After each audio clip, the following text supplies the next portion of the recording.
আসসালামু আলাইকুম এভরিওয়ান, সবাইকে ওয়েলকাম জানাচ্ছি আমার আরও একটি রেসিপি দেখার জন্য। আমার আজকের রেসিপিটি হচ্ছে শোল মাছের একটি রেসিপি। আর ভীষণ মজার এই শোল মাছের রেসিপিটি আপনারা বাসায় একবার হলেও ট্রাই করবেন। তো এখানে একটা আমি শোল মাছ নিয়েছি, এটাকে ছোট 3 টুকরো করে নিচ্ছি, ছোট করে 3 টুকরো করে নিচ্ছি।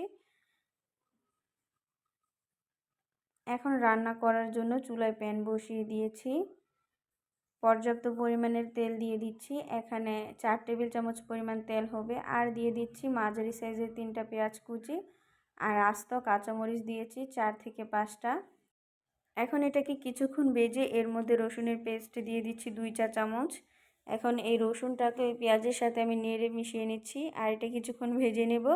এখন দিয়ে দিচ্ছি স্বাদ মতো লবণ, 1.5 চা চামচ হলুদের গুঁড়ো দিয়ে দিচ্ছি, লাল মরিচের গুঁড়ো দিয়ে দিচ্ছি 1 চা চামচ উঁচু করে, আর ধনিয়ার গুঁড়ো দিয়ে দিচ্ছি 1 চা চামচ।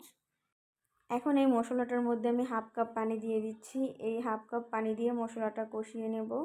এখন এই মশলাটাকে নেড়ে মিশিয়ে নিচ্ছি। আর আমার চ্যানেলে আরও একটি শোল মাছের রেসিপি আছে, আমি এই ভিডিওর ডেসক্রিপশন বক্সে লিঙ্কটা দিয়ে দিব, আপনারা চাইলে ওই রেসিপিটাও দেখে আসতে পারেন। আর এই পর্যায়ে এসে কেটে রাখা মাছের পিসগুলো দিয়ে দিচ্ছি।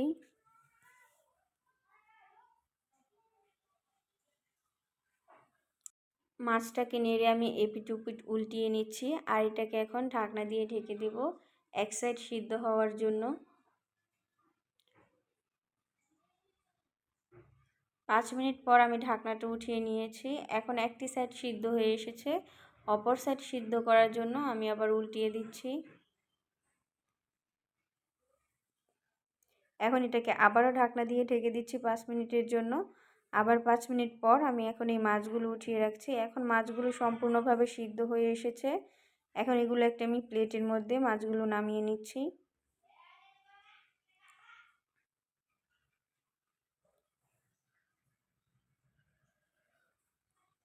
এখন চুলাটা অফ করে নিয়েছি, আর এই মাছটা গরম থাকা অবস্থায় আমি কাঁটা চামচ দিয়ে মাছটার কাঁটাটা বেছে নিচ্ছি। কাঁটাটা ফেলে দিব, শুধু মাছটা নিয়ে নেব।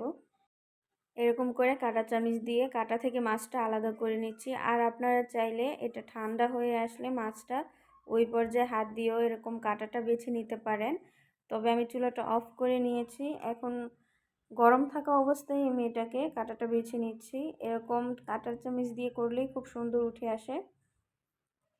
তো দেখতে পাচ্ছেন আমি একে একে 3 পিস মাছই এরকম কাঁটা চামচ দিয়ে মাছটা আলাদা করে নিচ্ছি। আর যে এই কাঁটাগুলো আছে এগুলো আমি ফেলে দেব।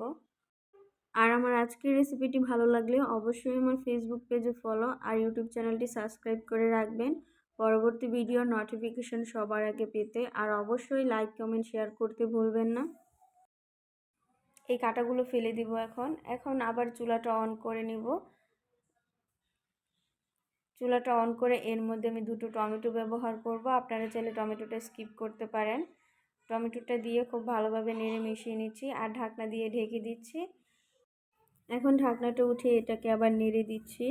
আর এই তো এখন টমেটোটা সিদ্ধ হয়ে এসেছে খুব ভালোভাবে। এখন এর মধ্যে আমি মাছটা দিয়ে দেব। মাছটা দিয়ে এটাকে খুব ভালোভাবে নেড়ে মিশিয়ে নেব।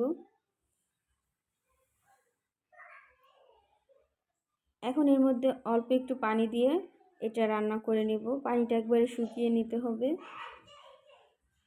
তো এখন আবার ঢাকনা দিয়ে ঢেকে দিচ্ছি। আর কিছুক্ষণ পর ঢাকনাটা উঠিয়ে আবার একটু নেড়ে দিচ্ছি যেন প্যানের গায়ে লেগে না যায়। আর কিছুক্ষণের মধ্যেই পানিটা শুকিয়ে এসেছে। এখন এর মধ্যে ভাজা জিরার গুঁড়ো দিয়ে দিয়েছি। আর এখন এটাকে আবার নেড়ে মিশিয়ে এর মধ্যে আমি ধনিয়া পাতা কুচি দিয়ে দেব।